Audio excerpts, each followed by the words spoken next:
কোন কোন সময় দোয়া কবুল হয় সে ব্যাপারে কিছু আলোচনা করব ইনশাআল্লাহ। 1 নম্বরে নামাজের সিজদার সময় দোয়া কবুল হয়। 2 নম্বরে জুমার দিন আসরের পর দোয়া কবুল হয়। 3 নম্বরে নামাজের শেষে আল্লাহর মুহাত্ত ও নবী সাল্লাল্লাহু আলাইহি ওয়াসাল্লামের উপর দুরুদ ও সালামের পর দোয়া করলে দোয়া কবুল হয়।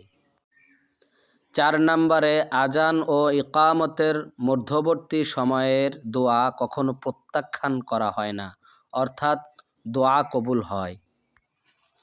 5 নম্বরে ইসমে আজম তথা আল্লাহর নাম দ্বারা দোয়া করলে অবশ্যই দোয়া কবুল হয়।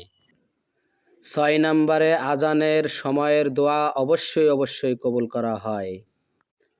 7 নম্বরে আজানের শেষে দোয়া করলে অবশ্যই আজানের শেষের দোয়া কবুল হয়। 8 নম্বরে একে অপরের সাথে যুদ্ধের সময় অর্থাৎ জিহাদের সময় দোয়া কবুল হয়।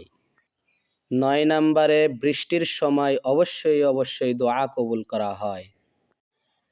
10 নম্বরে শেষ রাতের দোয়া অবশ্যই কবুল করা হয়।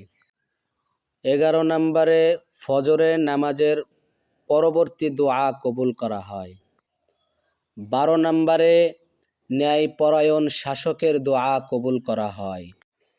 13 নম্বরে রোজাদারের ইফতারকালীন দোয়া কবুল করা হয়।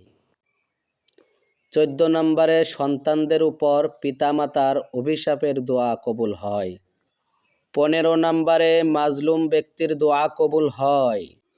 প্রত্যেকটা কথা হাদিসের রেফারেন্স অনুযায়ী আছে, সুতরাং অবশ্যই এই সময়গুলো দোয়া কবুলের সময়।